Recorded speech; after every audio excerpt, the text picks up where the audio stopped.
Ok, vamos orar. Deus, obrigado pelo dia, obrigado por mais essa oportunidade, esse privilégio que a gente tem de se aprofundar no Senhor, no conhecimento de Ti e, consequentemente, temos um relacionamento adequado com o Senhor. Obrigado porque o Senhor nos criou de tal forma que, com todos os nossos sentidos, a nossa mente, as nossas percepções, os nossos desejos, as nossas inclinações apontam para o Senhor. E a gente pode apreender o Senhor através de tudo isso que o Senhor criou em nós com o propósito de te conhecer. Obrigado pela razão que o Senhor nos dá, que permite que conheçamos o Senhor, que estudemos as Escrituras, possamos aprender também do Senhor. Obrigado por isso. Obrigado também pelas experiências que a gente pode ter contigo. Obrigado porque o Senhor fala conosco de maneira também individual, no coração de cada um. Nós te louvamos e agradecemos por isso. Pedimos a sua graça para essa aula, em nome de Jesus. Amém. Estamos na quinta aula e hoje vamos tratar um pouquinho mais de algumas tendências da epistemologia ou tendências da teoria do conhecimento, como que nós conhecemos a Deus. É isso que temos procurado responder ao longo deste curso. E eu já contei para vocês algumas histórias que ilustram um pouquinho da dificuldade do conhecimento. Às vezes, aquilo que você tem certeza de algo, mas quando você vai ver, você está equivocado. E como que a gente faz para conversar com alguém, para falar daquilo que a gente tem certeza, mas a gente vê que a outra pessoa, às vezes, não se convence pelo nosso argumento. E hoje eu quero trazer uma outra historinha que é de um humorista que ele compartilhou uma vez.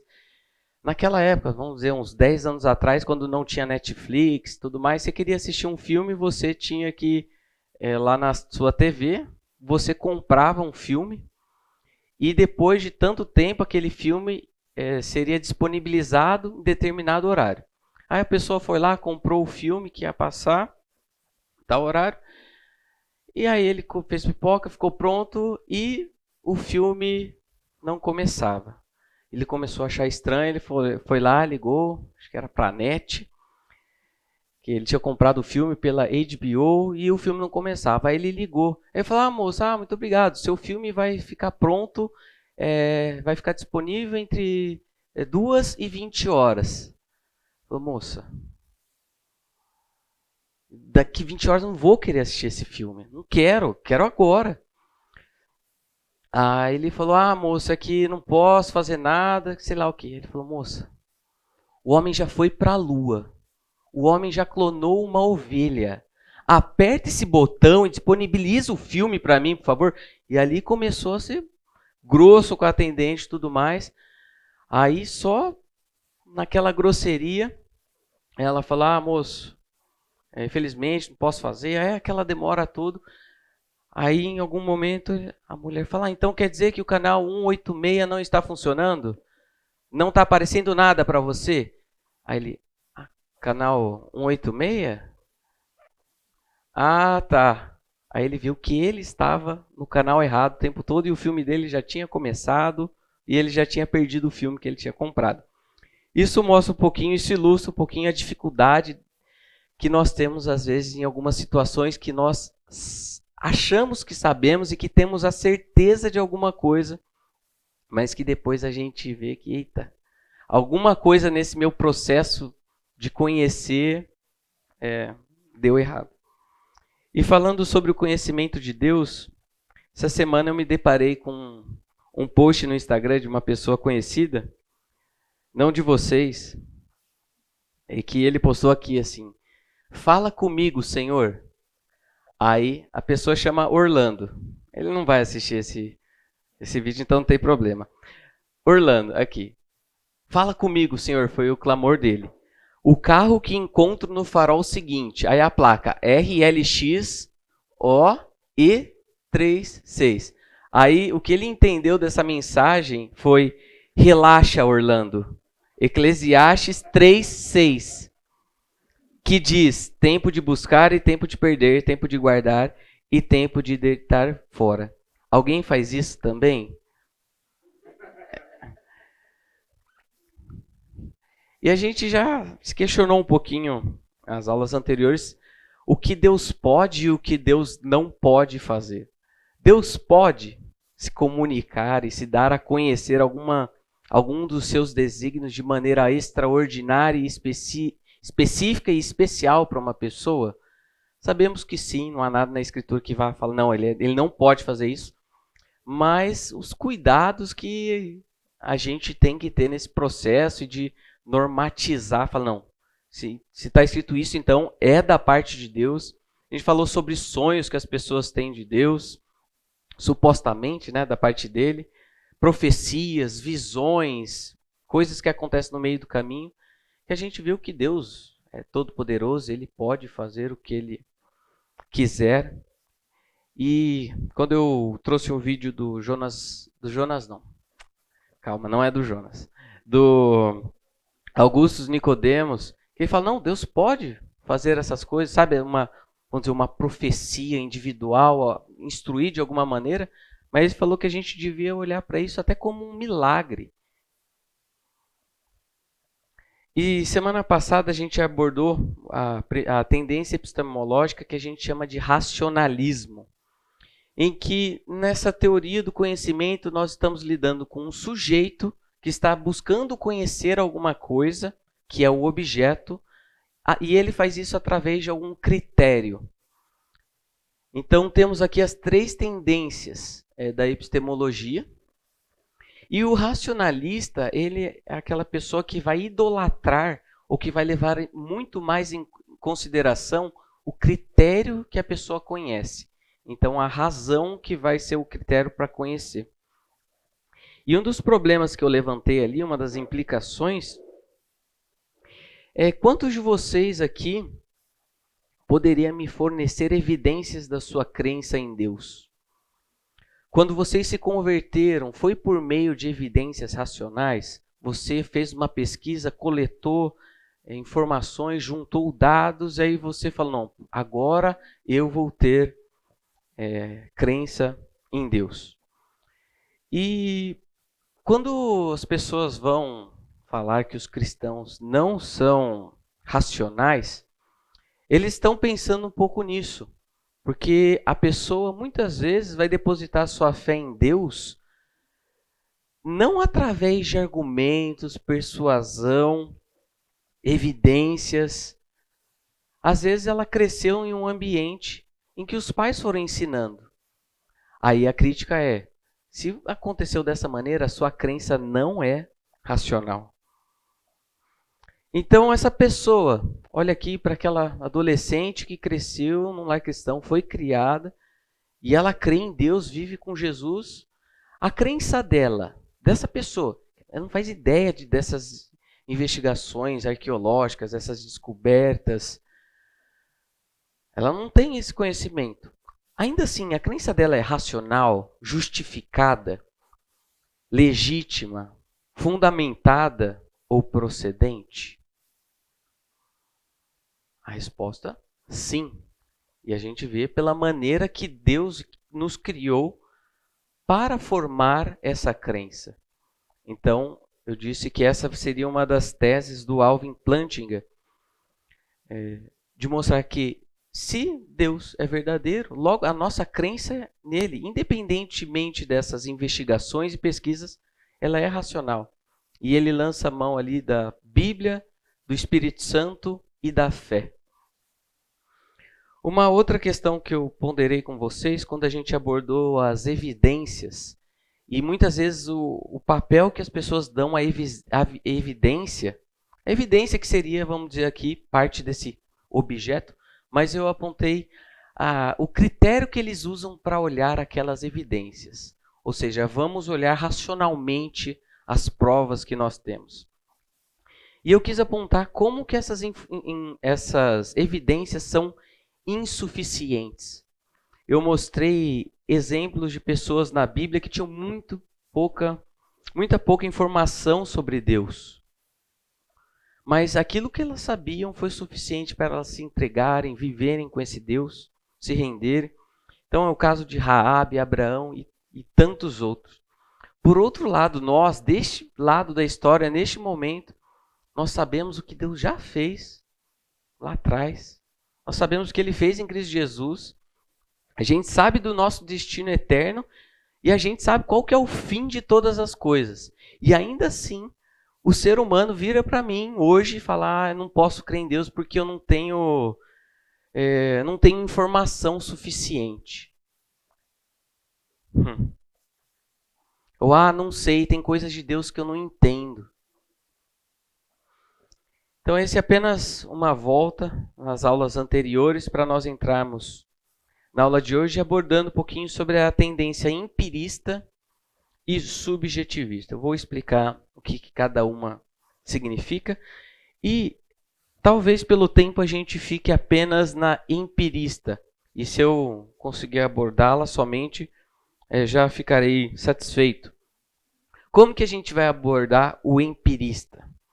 A gente vai ler dois principais pensadores, então da filosofia mesmo.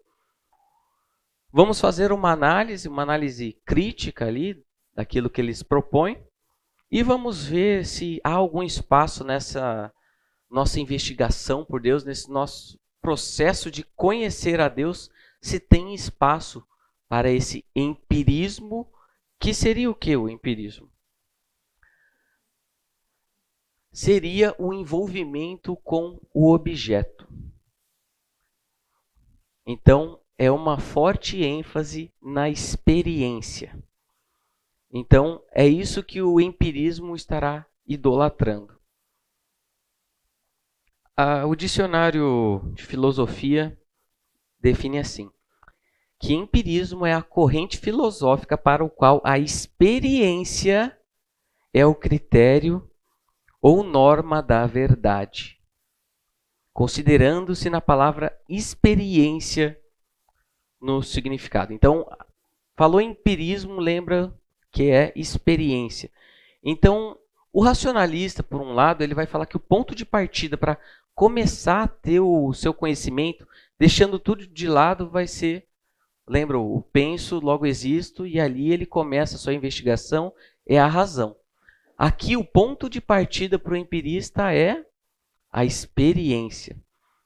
E eles são um pouco menos tendenciosos que o racionalista, que o racionalista vai falar que pode ter um conhecimento amplo, geral de todas as coisas.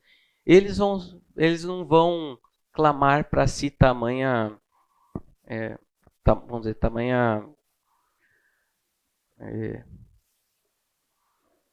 eles não vão ser tão arrogantes a ponto de falar que nem os racionalistas, nós temos e podemos ter o conhecimento de todas as coisas.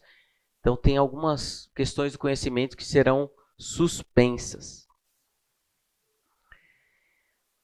Agora vamos lá para John Locke, no ensaio acerca do entendimento humano. Vocês já ouviram provavelmente sobre a tábula rasa. Diz assim, suponhamos, pois, que a mente é, como dissemos, um papel branco, desprovida de todos os caracteres, sem quaisquer ideias, como ela será suprida? Então a pessoa nasce, ela não vai nascer ali já com algumas questões colocadas sobre elas, que seria ali estaria contrapondo um pouco a postura do racionalista. É uma folha em branco. Então não tem isso de a gente chegar já à existência com certos conhecimentos inatos. A gente vai desenvolver através da experiência. De onde obtém todos os materiais da razão e do conhecimento? A isso respondo numa palavra: da experiência. Então vamos ver que vai focar muito essa tendência da epistemologia na experiência. Por enquanto, ou até lá, é folha em branco. E à medida que a gente vai caminhando, experimentando, vivenciando, que aí as coisas vão sendo impressas em nós. Agora, indo para David Hume, e nele eu vou focar um pouquinho mais. Se você me diz que uma certa pessoa está enamorada, eu entendo facilmente o que você quer dizer e formo uma ideia adequada da situação dessa pessoa. Mas jamais confundiria essa ideia com os tumultos e agitações reais da paixão. Então ele está contrastando aqui uma pessoa ou a ideia que você tem quando fala que alguém está apaixonado, que alguém está amando alguém, isso é uma coisa. Mas agora, quando você está vivenciando aquilo, experimentando, é uma coisa completamente diferente. Quando refletimos sobre as nossas experiências e afecções passadas, afecções é qualquer alteração patológica do nosso corpo. Quando a gente para olhar tudo isso que a gente já viveu, nosso pensamento atua como um espelho fiel e copia corretamente os objetos. Mas as cores que emprega são pálidas e sem brilho em comparação com as que revestiram as nossas percepções originais. Então, uma coisa é a sua experiência de algo, outra coisa é a sua lembrança, é o seu pensamento, um tempo depois, acerca daquilo que você vivenciou. Então, uma ilustração disso, pense em algum momento que você sentiu uma dor terrível. Pensa aí o momento da sua vida que você sentiu mais dor até agora. Você está agora se recordando de um evento passado. E é bem diferente isso do que o momento em que você experimentou aquela dor. Ou o momento que você teve um grande prazer, ou que você realizou algo que você desejava tanto. Uma coisa é a viagem que você realizou, aquele sonho de você visitar os lugares, comida boa, a sua experiência com aquilo. Outra coisa, tempos depois, você vai lá e revisita aquilo através da memória. Agora uma outra pessoa da história da filosofia abordando mais sobre o David Hume, e calma que a gente vai chegar lá, vai ter um ponto, tá? Vai ter uma conclusão falar sobre essas doideiras todas. Ao olhar apenas para a pólvora, nunca poderíamos descobrir que é explosiva. É preciso experiência para saber que o fogo queima as coisas.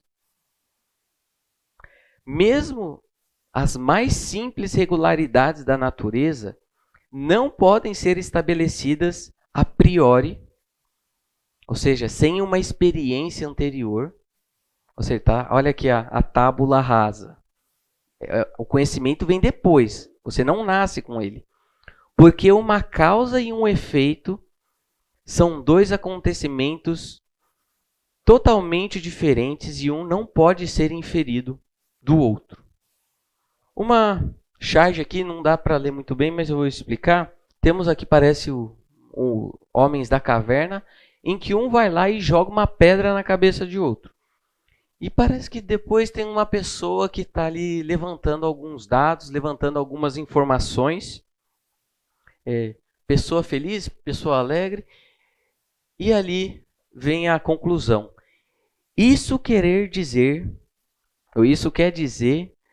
que pedra na cabeça ferir mais do que cabeça na pedra. Então, uma coisa, o homem ali na caverna que observa ali uma pedra e tem nele um travesseiro. A experiência dele está mostrando, não, tranquilo, não está me machucando. Outra coisa é quando eu pego aquela pedra ou aquele travesseiro e eu jogo na cabeça de alguém. A experiência é completamente diferente. Vamos piorar um pouquinho. Vemos uma bola de bilhar mover-se na direção de outra. E esperamos que transmita o movimento a outra. Certo? Todos aqui, quando vão jogar um bilhar, você joga ali, você bate numa bolinha e você tem a expectativa de que, depois que aquela bolinha acerta, ela passe aquele movimento e continue. Mas eles vão ficar um pouco críticos com relação a isso. Mas por quê? A resposta é, obviamente, porque descobrimos regularidades através da experiência. A experiência nos mostra que todas as vezes que... Veja que não é a razão, não é física, não é movimento. Pessoal aí que é da área de exatas.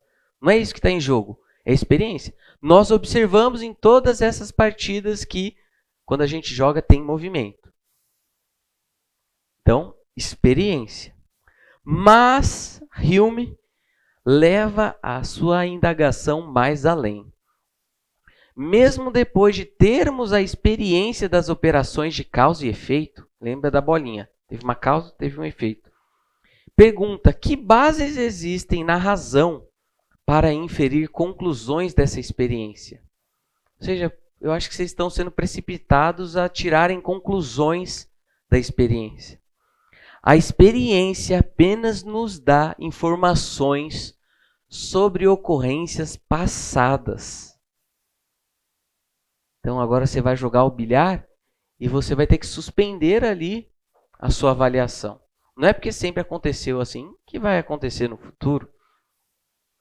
Por que haveria de ser alargada a objetos futuros que, tanto como sabemos, só se assemelham aos objetos passados na aparência?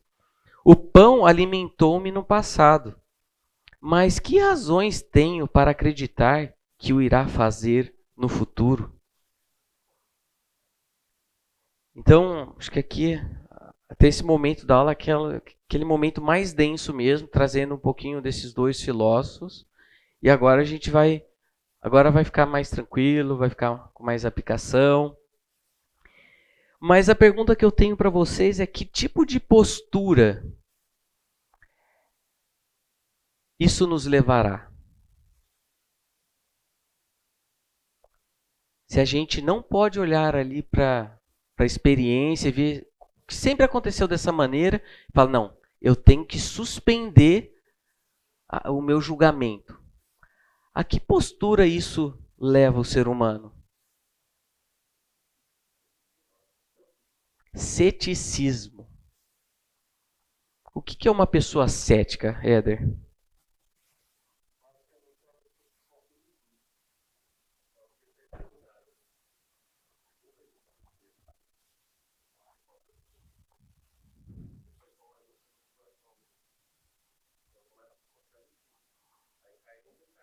Uhum.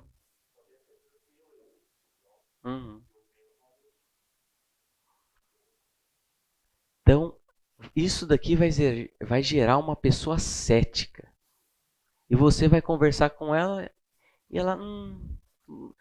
esse conhecimento eu não posso ter.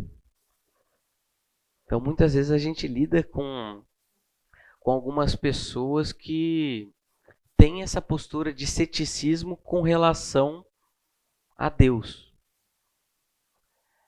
E é somente a experiência com Deus que irá ser capaz de provar que ela está ou estava equivocada. É a experiência. E o próprio David Hume, ele ficava muitas vezes incomodado com as implicações desse pensamento para a sua vida, para a prática da sua vida.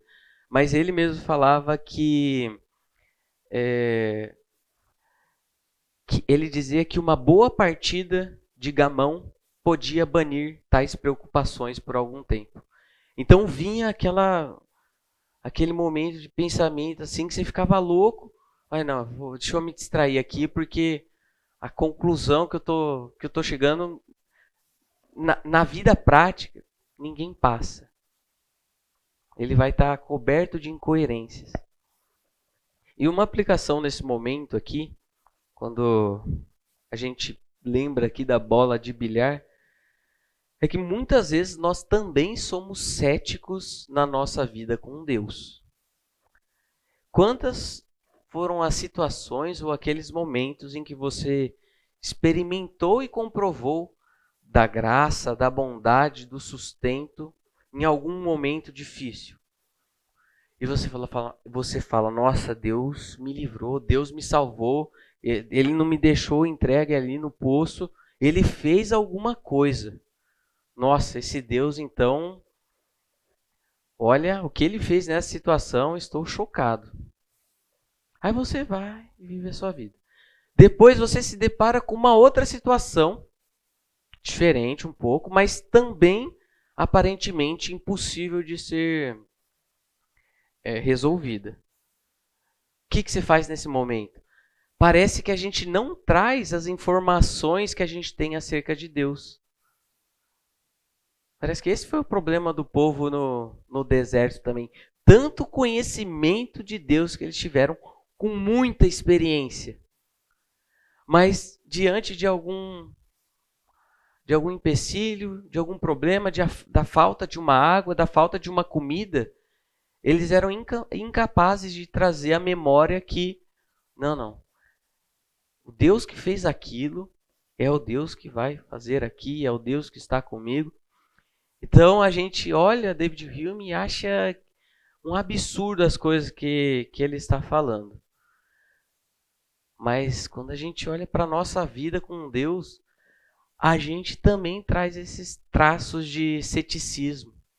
Você fala, não, mas dessa vez é diferente, dessa vez eu acho que Deus não vai fazer nada. A gente suspende o juízo sobre Deus.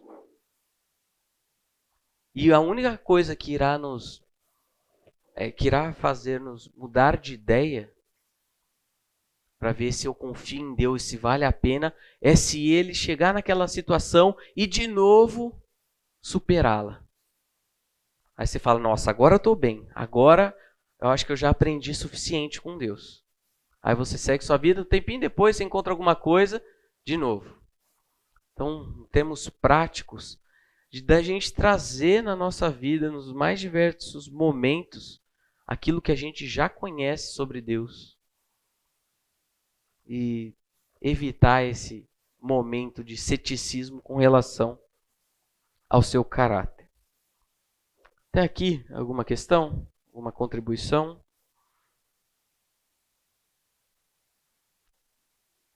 Então vamos seguir. É como se eles dissessem o seguinte, e a gente vai ver onde que isso vai desembocar com relação ao conhecimento de Deus.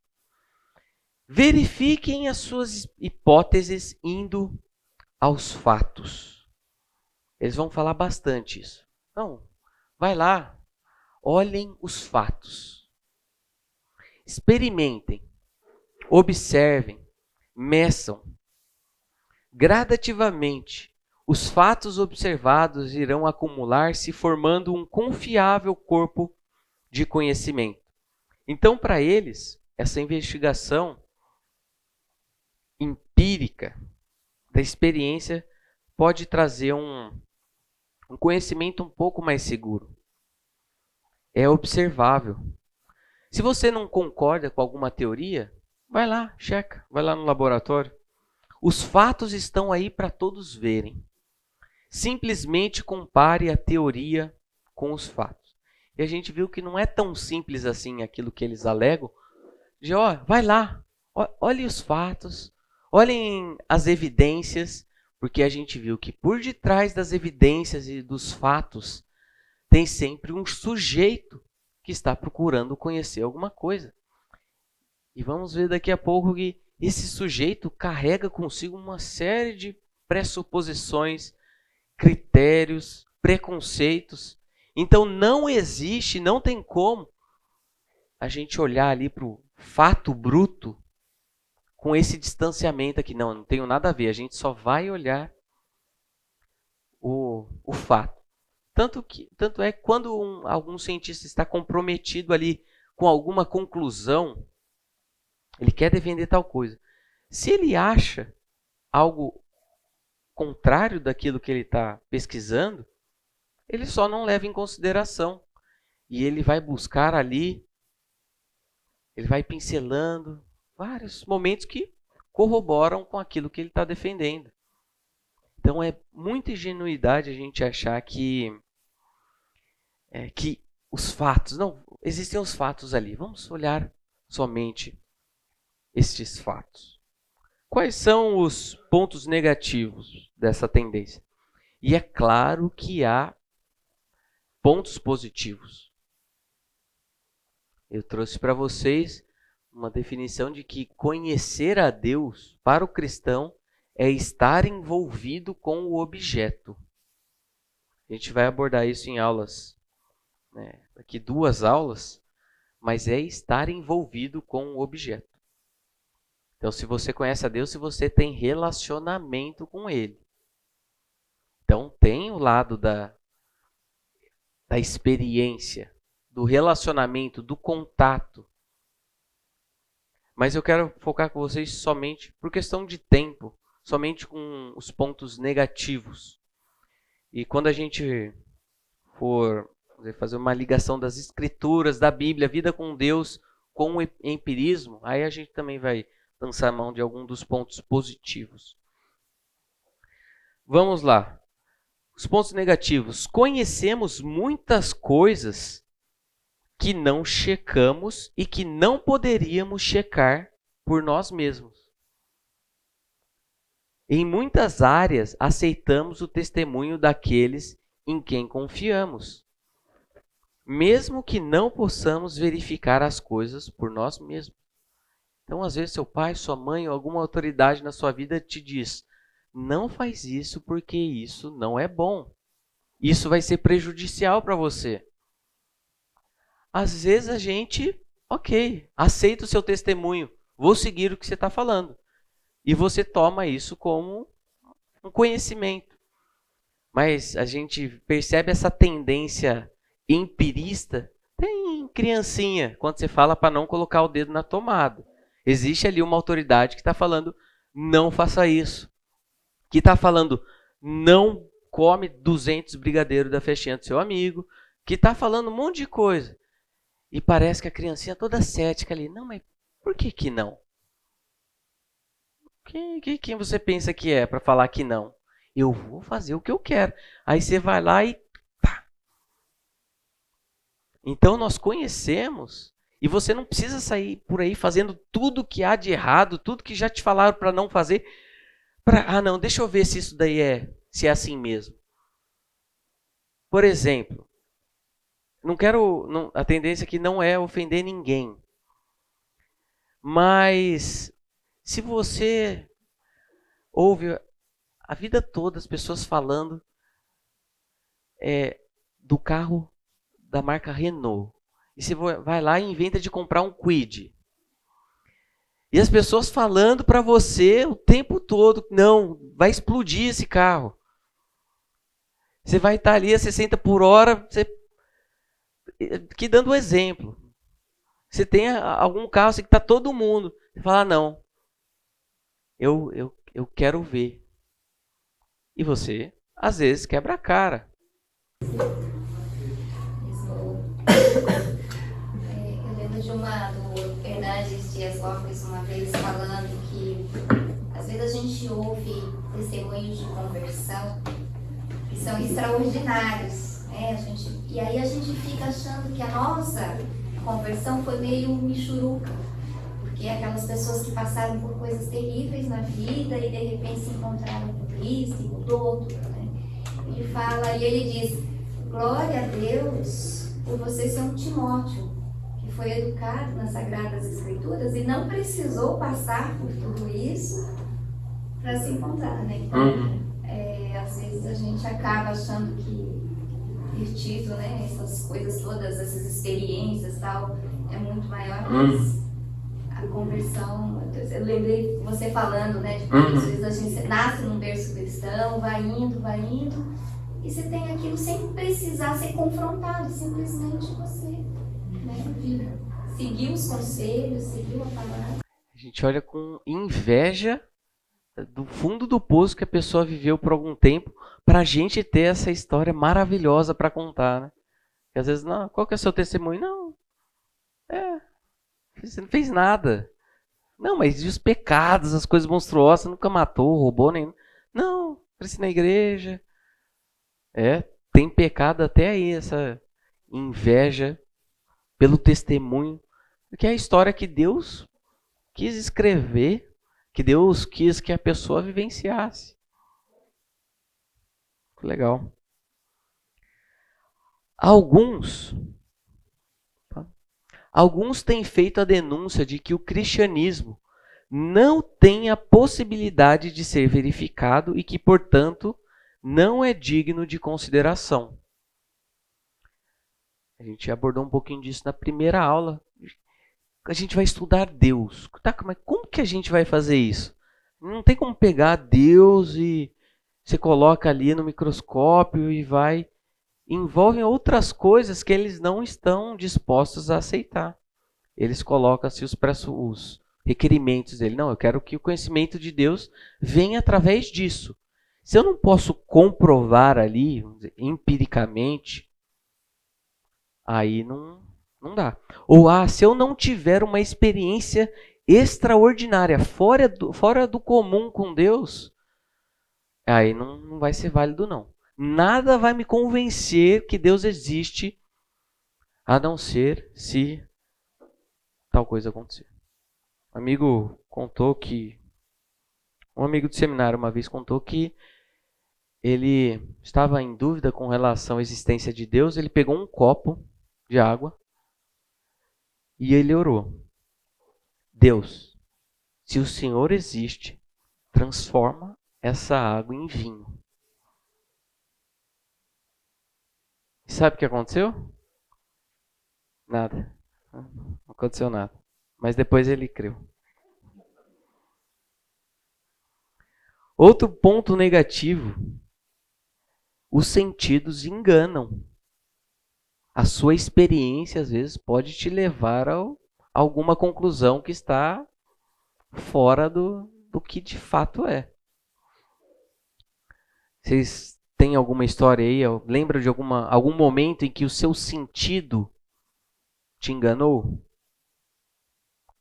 O subjetivo, né? De estar no culto, nossa, estou arrepiado, a presença de Deus. Isso é... Eu vim de uma igreja pentecostal, né? Então para mim isso era comum. O culto eu me arrepiei, então não tinha Deus. Então, nossa, estou arrepiado com essa música. Nossa, Deus está aqui. Assim, é muito... Aí você fala, nossa... Junto com isso que você falou, às vezes a gente fala, nossa, tô muito bem com Deus. Nossa, acho que a vida é isso mesmo, tá legal. Você tá errado. Muitas vezes você pode estar errado, né? Então, às vezes a gente acha alguma coisa, nossa, tô bem, né? Deus está aqui. Deus, tô não. Eu já ouvi algumas vezes gente dizendo, poxa, esse louvor tá mexendo comigo, Deus tá falando comigo, e às vezes não é uma música estrangeira, né? É uma música popular, de uma banda popular, mas que tem aquela cara de... É sabor de mel, né? Tem aquela cara... Não, tá de banda popular mesmo, de rock internacional, e o cara sentindo, secular, e o cara sentindo a presença de Deus ali, né? O Espírito falando através daquela adoração. Tá tocando Starway to Heaven, né? Tipo... Melhor Starway to Heaven do que Highway to Hell, né? Nossa, Deus está falando comigo nessa música, né? Então vamos pro intervalinho, daqui a pouco a gente volta. Ok, pessoal, vamos voltar a continuar falando aqui sobre os pontos negativos dessa tendência da epistemologia. O que vemos, ouvimos, cheiramos, saboreamos e sentimos, aí é aquilo que eu falei, é influenciado por nossas expectações. Essas expectações não vêm apenas de experiências sensoriais, mas de teorias, da experiência cultural, das lealdades a grupos, de preconceitos, de compromissos religiosos. Assim é que inquirição ou pesquisa puramente empírica não existe. Por ter o sujeito envolvido no processo, o sujeito vai carregar consigo tudo isso que ele cita aqui. A experiência cultural, lealdade a grupo, preconceito, compromissos religiosos. Um exemplo que nós temos disso é durante tempo de eleição, que às vezes a gente está abordando uma coisa, vamos dizer, um fato, mas que todos que estão conversando ali carregam consigo as suas predileções, seus compromissos. E aí que é o problema que o John Frame está levantando de algo completamente empírico, que não tem o sujeito, não existe. Nunca encontraremos fatos brutos, isto é, fatos não interpretados. Só encontramos fatos que já foram interpretados em termos dos nossos compromissos existenciais. Então, o fato está lá, o fato bruto. Mas você só se dá conta dele, só pode falar acerca dele a partir do momento que tiver o envolvimento do sujeito com o objeto. Do contrário, o objeto te seria desconhecido. O empirismo exclui também as pretensões de conhecimento de Deus. Olha aí onde que vai desembocar. Se Deus é considerado como invisível ou de outra forma resistentes aos processos empíricos de checagem, então exclui o conhecimento de Deus. Para alguns empiristas, esse fato exclui o conhecimento de Deus. Agora, para os cristãos, este mesmo fato exclui o empirismo como uma teoria geral do conhecimento. Então vocês estão falando que isso vai anular o conhecimento de Deus? A gente vai partir, não. Então, isso que você está falando está anulando a sua proposta, ou a sua maneira, o seu critério de se conhecer a Deus. Como se dá com os racionalistas, os empiristas têm tentado encontrar certeza à parte da revelação de Deus. E essa falsa certeza tem se revelado em bancarrota, tem falido. Olha só o problema. Então, eles estão procurando a certeza, um corpo de conhecimento seguro, certo, confiável, mas a parte da revelação de Deus. Então, nós vemos aqui, mais uma vez, o problema da idolatria. O racionalista vai idolatrar o seu processo, o seu critério, não a razão. Ela vai ser suficiente e ela não precisa de Deus. Eu não sou nenhuma criatura.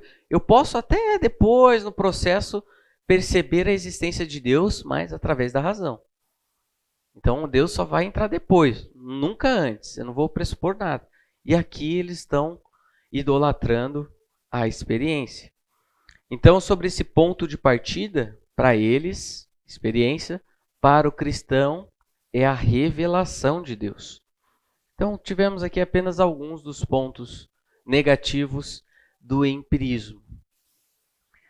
Mas como que a gente vai fazer agora esse link com o empirismo e o conhecimento de Deus? Será que tem a sua validade? O que a gente pode aprender? O que a gente tem que rejeitar? E interessante a gente tocar nesse assunto, porque parece que tem algumas igrejas que valorizam muito mais o conhecimento por meio da empiria do que por um meio racional. Então, se por um lado as pessoas vão falar que a nossa igreja é muito racionalista, por quê? Porque a gente está estudando um livro, a gente está se atentando para a gramática do livro, para o contexto, para a história, vai ter culto, vai ter ensino. Elas falam para a gente que estamos deixando o Espírito Santo de fora. Então, a gente não está deixando o Espírito Santo agir no culto. Então, a gente está muito racionalista. Acho que a gente abordou um pouquinho do que dessa crítica é válido, o que não é, na aula passada.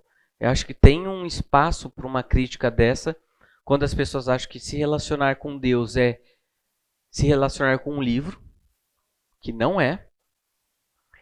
Mas nós temos que lidar, então, com essas divergências entre uma igreja, entre outra igreja. Mas também nós temos a tendência, muitas vezes, a olhar para outras igrejas e, por algum motivo, essa igreja tem uma manifestação do seu culto a Deus de maneira diferente. E a gente chega à conclusão de que tudo que eles estão fazendo ali é dissimulação. Por isso, o cuidado que nós temos que tomar. Será que tudo que está acontecendo em outras igrejas, que não seja do formato da nossa, é inválido? Será que expressões de adoração a Deus, louvor a Deus, em uma outra cultura, em um outro país, em um lugar mais avivado, uma igreja mais próxima, que parece que não é só sentar e ficar ouvindo, será que isso é válido? Ou a gente tem que descartar tudo? E na vida com Deus? Pessoas que... Acho que eu comentei com vocês que eu tinha um amigo na faculdade, que ele falava que ele ia para o monte orar, e ele levava... E lá naquele monte, ele subia um monte de madrugada para orar, e lá eles viam o gravetos acenderem. Eu contei isso para vocês?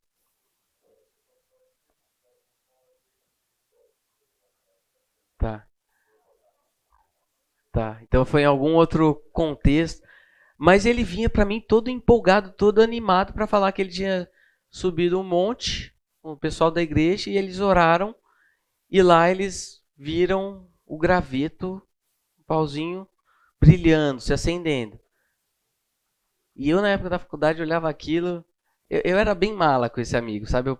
Eu acho que eu fui muito bravo com ele, assim. Eu retrucava tudo que ele falava. Mas será que tem a sua validade? Qual que é a importância? Será que a gente deve buscar essas coisas? O que um graveto acendido influencia na minha vida com Deus, na santidade, no caráter aperfeiçoado e por aí vai. A gente não vai trazer todas as respostas aqui. Eu só estou trazendo assim problemas que a gente tem que lidar. Deixa eu falar.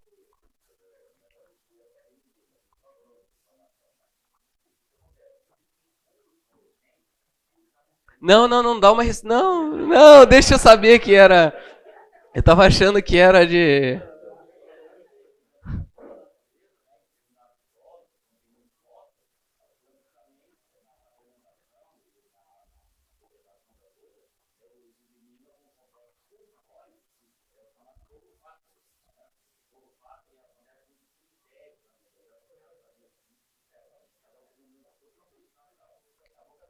Mas, mas e o espírito? Não.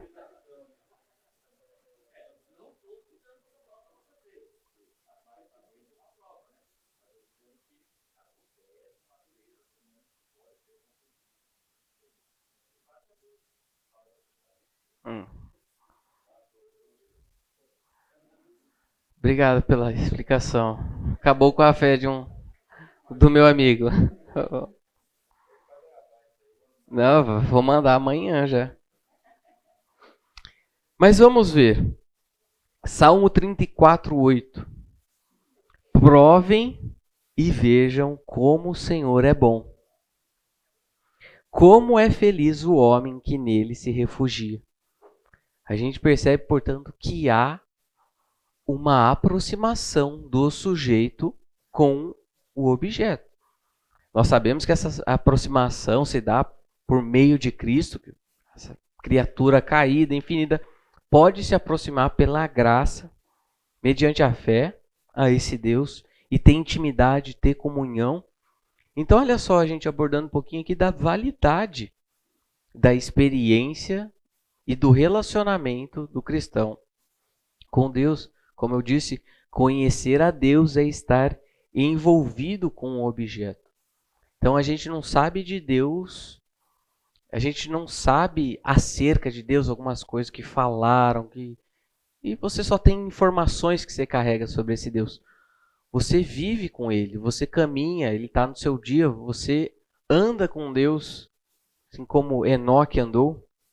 Então provem e vejam como o Senhor é bom.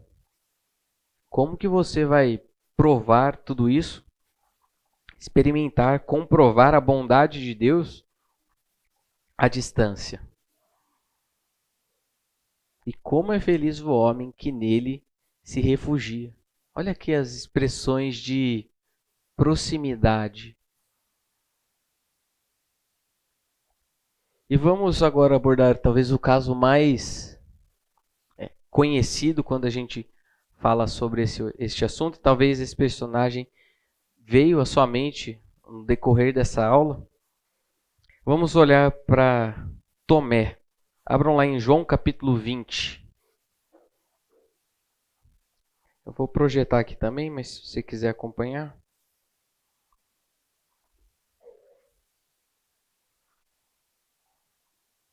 Neste momento também, o que vocês quiserem contribuir, falar, trazer as suas percepções sobre o texto, só falar. Vamos lá, João 20, do 24 ao 31.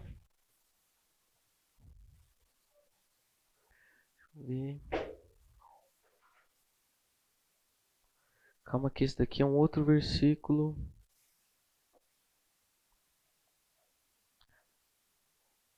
Agora olha o 19. Eu estou aqui no 19, antes de ir para o 24. Que eu falo que muitas vezes nós somos injustos com Tomé. Por quê? O que a gente vai perceber agora é que os outros discípulos, depois que Jesus ressuscitou, viram, tocaram, e isso pela iniciativa do próprio Jesus Cristo. Então, vamos ver o 19. Ao cair da tarde daquele primeiro dia da semana, estando os discípulos reunidos a portas trancadas por medo dos judeus, Jesus entrou, pôs-se no meio deles e disse: Paz seja com vocês. Tendo dito isso, mostrou-lhes as mãos e o lado. Os discípulos alegraram-se quando viram o Senhor. Então, todos os outros discípulos viram, contemplaram, e por iniciativa do próprio Deus, do próprio Jesus Cristo. Aí entra Tomé na história, sem saber de muita coisa. 24. Tomé, chamado Dídimo, um dos 12, não estava com os discípulos quando Jesus apareceu. Os outros discípulos lhe disseram: Vimos o Senhor. Mas ele lhes disse: Se eu não vir as marcas dos pregos nas suas mãos, não colocar meu dedo onde estavam os pregos e não puser minha mão no seu lado, não crerei. Uma semana mais tarde, os seus discípulos estavam outra vez ali, e Tomé com eles. Só perceba então que Tomé ele não aceitou o testemunho de pessoas que estavam próximas a ele. Vocês podem estar me trazendo isso, mas eu não creio. Para mim, o conhecimento não é válido por meio de fala. Eu preciso contemplar, experimentar. Apesar de estarem trancadas as portas, Jesus entrou-se, pôs-se no meio deles e disse: Paz seja com vocês. E Jesus disse a Tomé: Coloque o seu dedo aqui, veja as minhas mãos. Estenda a mão e coloque-a no meu lado. Pare de duvidar e creia. Olha só, então Jesus, vamos dizer, cumprindo algumas dessas exigências que às vezes Tomé tinha, Jesus conhecendo as suas características epistêmicas, né, do conhecimento dele, ele vai lá, deixa eu te dar a conhecer aqui, daqui a pouquinho eu te ensino uma lição. Mas coloque seu dedo aqui, veja as minhas mãos, pare de duvidar e creia. Disse-lhe Tomé: Senhor meu e Deus meu. E então Jesus lhe disse: porque me viu, você creu? Felizes os que não viram e creram. Jesus realizou na presença dos seus discípulos muitos outros sinais miraculosos que não estão registrados neste livro. Mas esses foram escritos para que vocês creiam que Jesus é o Cristo, o Filho de Deus, e crendo tenham vida em seu nome. Você viu? Ótimo, é válido. Você não viu? Você pode desfrutar de algo ainda maior e melhor. É mais bem-aventurado crer não vendo do que crer vendo. Até aqui, algo que vocês querem comentar acerca dessa passagem, algo que te chama a atenção? Duas coisas, né? Jesus não condena a incredulidade de Tomé. Jesus se apresenta como uma solução para isso. E engraçado que você vê a onisciência na presença de Jesus como Deus, né? Ele já chega falando para Tomé: coloca a mão aqui. E você vê Tomé fazer uma coisa que nenhum dos que antes viram fez. Ele chama Jesus de Deus. Ele já coloca o atributo do Pai. Você é o Deus meu. O culto a Jesus. Para mim, essa passagem é uma das mais belas da Bíblia, assim, que me chama muita atenção no mundo de hoje. Que a gente não tem todas as informações que os discípulos tinham. A gente conta com esse não viram. A gente não conta com a presença física de Jesus. E ainda assim a gente anda com Jesus. Caminha com Jesus. Loucura, né? É lindo. Alguém mais? Eu acho que ele caiu de joelho para o santo. Imaginar isso foi lindo demais.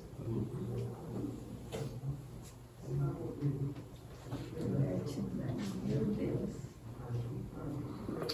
Algumas implicações. Você nutre a expectativa de que Deus se manifeste a você de maneira extraordinária para que você possa crer nele? Ou então, trazendo mais talvez para a nossa realidade, você nutre essa expectativa para a manutenção da nossa fé, da sua fé?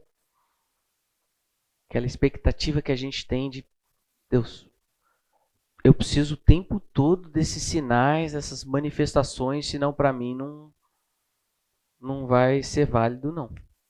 Mas eu quero trazer que isso é insuficiente. E essa expectativa, às vezes, até é uma demonstração, uma manifestação de uma imaturidade da pessoa. Olha, bem-aventurado aqueles que não viram e creram. Mas a pessoa vive o tempo todo como se Deus precisasse dar algum incentivo. Olha, então tô aí mais uma coisinha aí para você continuar comigo. E a pessoa começa já a ficar cética quando Deus não age da maneira que ela estava esperando. Então, isso é insuficiente e isso às vezes demonstra uma imaturidade. Às vezes a gente está em algum momento que a gente precisa de uma direção, um momento específico da nossa vida, alguma tomada de decisão.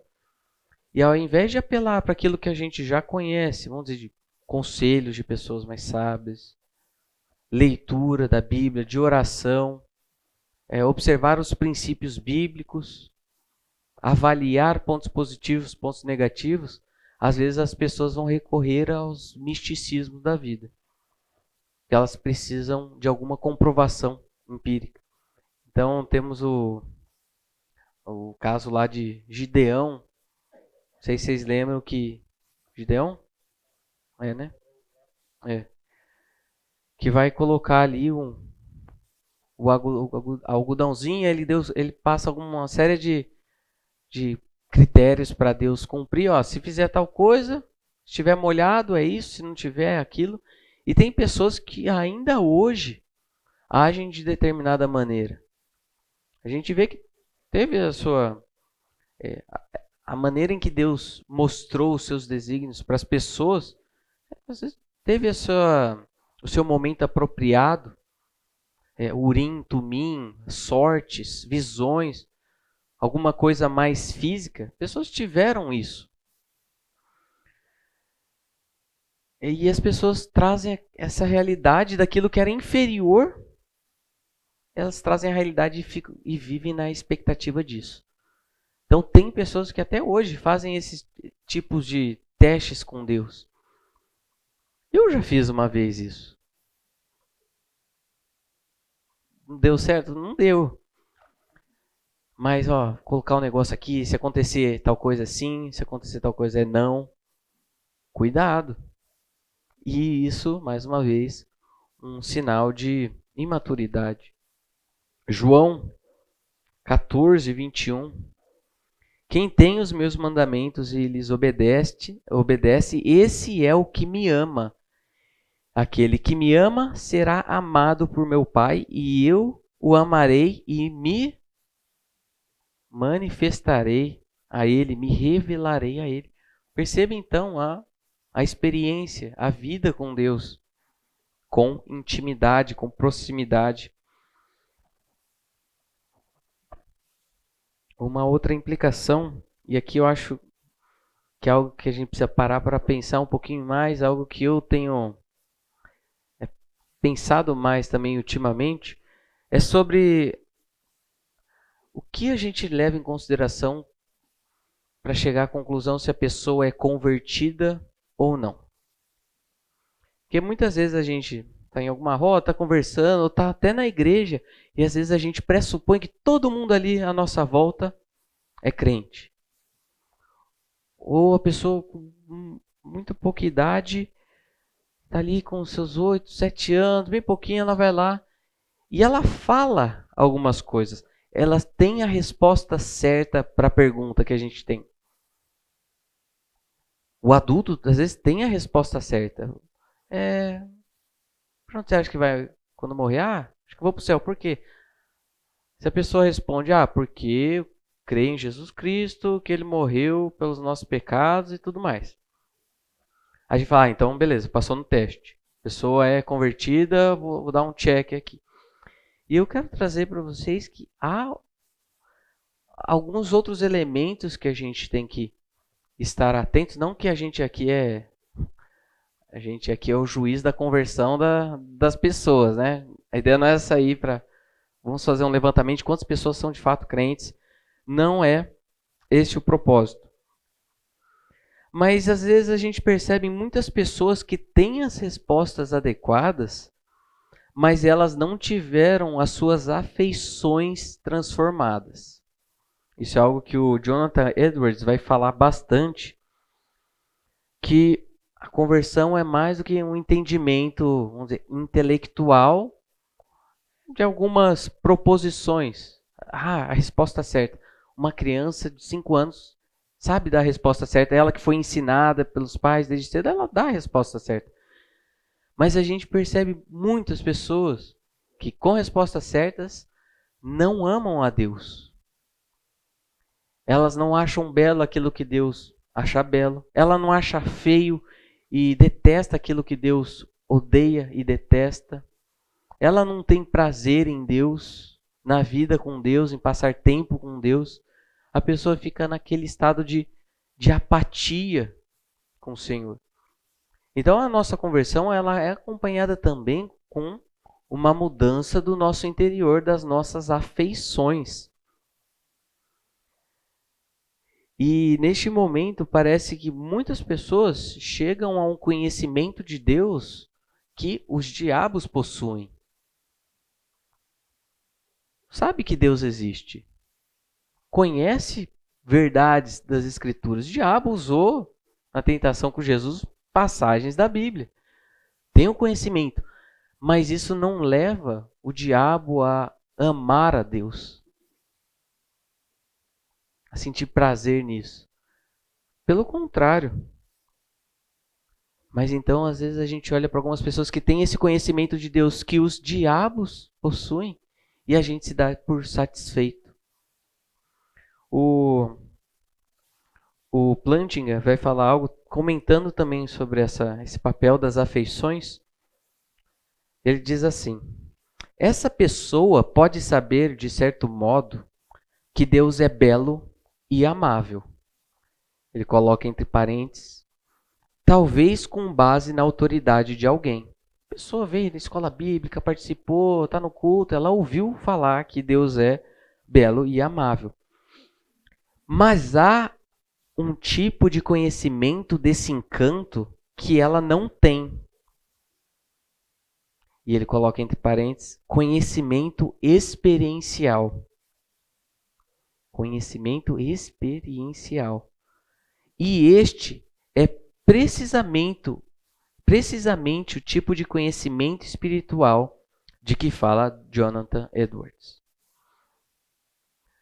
Então, estou trazendo para vocês aqui que, olha, o que é conhecer a Deus? Mas não para por aí. Que tipo de conhecimento de Deus nós estamos falando? Tem esse conhecimento que os demônios têm e param por ali.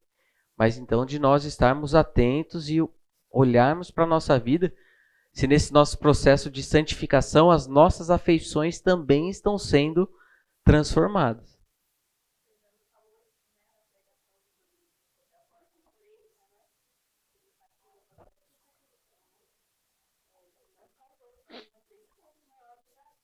Uhum.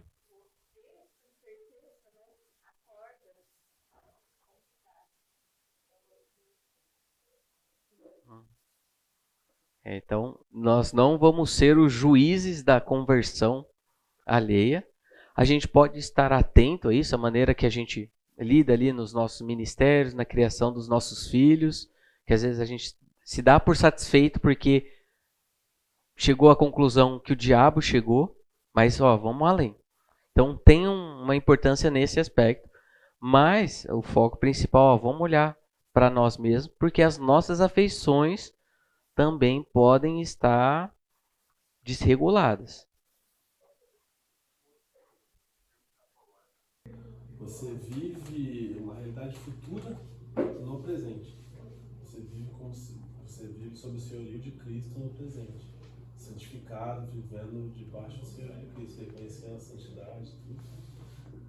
Que seria futuro, né? Na volta dele, santificado, vivendo hoje no presente. Deixando para trás as coisas que ficaram. Legal. Algo mais? Alguma observação? Alguma pergunta? Interação? Que vimos até aqui?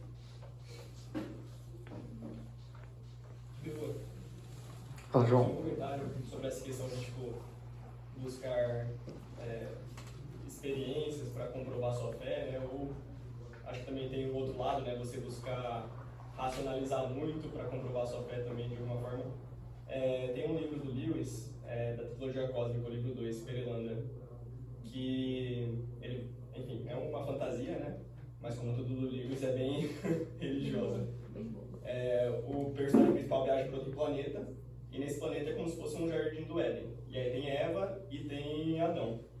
E aí a lei lá não é que não pode comer de um fruto, né? A lei é, vocês não podem pisar em determinada ilha. Só que a diferença para a história de Gênesis é que Deus não falou o que aconteceria se eles pisassem. Ele só fala assim, vocês não podem pisar lá, vocês não podem ir para lá. E aí ela fica naquele livro todo, né? O conflito de pisa, não pisa, né? E aí no final, enfim, tem um diálogo lá que ela fala assim, agora eu entendo que a minha obediência, mesmo não entendendo, honra muito mais a Deus do que a minha obediência se ele tivesse me explicado exatamente o que aconteceria. Porque a obediência que honra a Deus é aquela obediência completa, 100%, né? Que não requer provas, digamos assim, né? Então, acho que casa um pouco com a passagem que a gente leu, né? Que fala assim, bem-aventurados aqueles que creram, mas não viram. Muito bom. E a nossa última aula será justamente abordar um pouquinho sobre o papel da fé nessa nossa caminhada com Deus. Mas para a gente concluir, eu não vou entrar no subjetivismo, mas apenas para mostrar aqui a maneira como Deus nos cria e se utilizando de tudo para revelar quem Ele é e para que a gente tivesse acesso a Ele. Então, ao invés de ficar só falando mal de tudo, todos, e a gente se fechar aqui no nosso canto, estamos trazendo, por exemplo, o sujeito, o subjetivismo, o próprio testemunho que Deus dá de si na nossa interioridade, que atesta sobre a sua existência, sobre o seu poder, aquele conhecimento universal que todos têm acerca de Deus. Quando abordamos Romanos 1, falamos sobre isso. Então Deus fala aqui, ó, com a lei gravada no nosso coração. Vemos a validade da relação com o objeto, esse envolvimento, essa relação, essa proximidade. Vimos também a razão, que a gente não está desprezando nenhuma dessas características.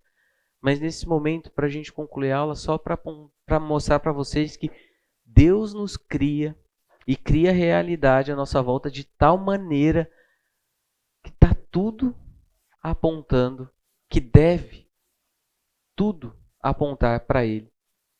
E por todas as nossas características, a nossa estrutura, a maneira como a gente funciona, o mundo à nossa volta, tudo isso criado, e porque Deus criou ali uma fresta, Deus descortina para a gente, Ele mesmo, e fala, ó, pode me conhecer. Então o Deus que é o Deus abscônditos, que fala, ó, vem, me conhece. Por tudo isso. Então um grande privilégio, oportunidade que nós temos e podemos estar atentos a isso ao longo do nosso dia. Deus abençoe vocês. Espero vocês semana que vem.